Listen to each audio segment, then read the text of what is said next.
ಆಷಾಢ ಮಾಸದಲ್ಲಿ ಎಲ್ಲೆಲ್ಲೂ ಜಾತ್ರೆಗಳು ನಡೆಯುವುದು ಸಾಮಾನ್ಯ.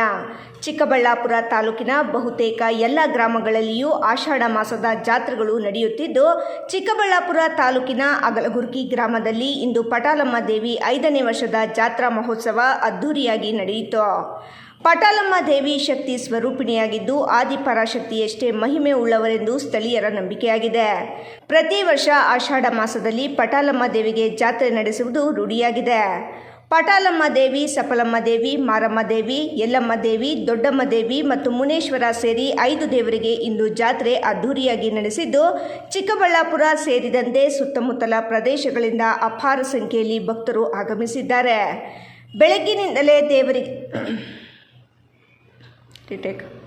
ಬೆಳಗ್ಗಿನಿಂದಲೇ ದೇವರಿಗೆ ವಿಶೇಷ ಅಲಂಕಾರ ಮತ್ತು ಪೂಜೆಗಳನ್ನು ನೆರವೇರಿಸಿದ್ದು, ಭಕ್ತರು ಸಾಲಿನಲ್ಲಿ ನಿಂತು ದೇವರ ದರ್ಶನ ಪಡೆದರು. ಪಟಾಲಮ್ಮ ದೇವಿ ಶಕ್ತಿಶಾಲಿ ದೇವರಾಗಿದ್ದು, ಭಕ್ತರು ಕೇಳುವ ಎಲ್ಲ ಬೇಡಿಕೆಗಳನ್ನು ಈಡೇರಿಸುವ ಕರುಣಾಮಯಿ ಎಂಬ ನಂಬಿಕೆ ಇಲ್ಲಿನ ಭಕ್ತರಲ್ಲಿದೆ. ಸುಮಿತ್ರಾ ಅಂತ ನನ್ನ ಹೆಸರು. ಇಲ್ಲಿ ಆದಿಶಕ್ತಿ ಪಟಾಲಮ್ಮ ದೇವಸ್ಥಾನ ಓಂ ಶಕ್ತಿ ಅಷ್ಟೇ ಪ್ರಸಿದ್ಧವಾಗಿದೆ. ಇಲ್ಲಿ ಸಖತ್ತು ಒಂದು ಪವಾಡದ ದೇವತೆ ಅಂತಲೇ ಹೇಳ್ಬೋದು. ಇಲ್ಲಿ ಬಂದಮೇಲೆ ನಮ್ಮ ಮಗಳಿಗೆ ತುಂಬ ಒಳ್ಳೆಯದಾಗಿದೆ, 100% ಒಳ್ಳೆಯದಾಗಿದೆ. ಏನಾಗಿತ್ತಮ್ಮ ನಿಮ್ಮ ಮಗಳಿಗೆ? ಅವಳು ಡಿಪ್ರೆಷನ್ಗೆ ಹೋಗಿದ್ಲು, ಈಗ ಸರಿ ಹೋಗಿದ್ದಾಳೆ.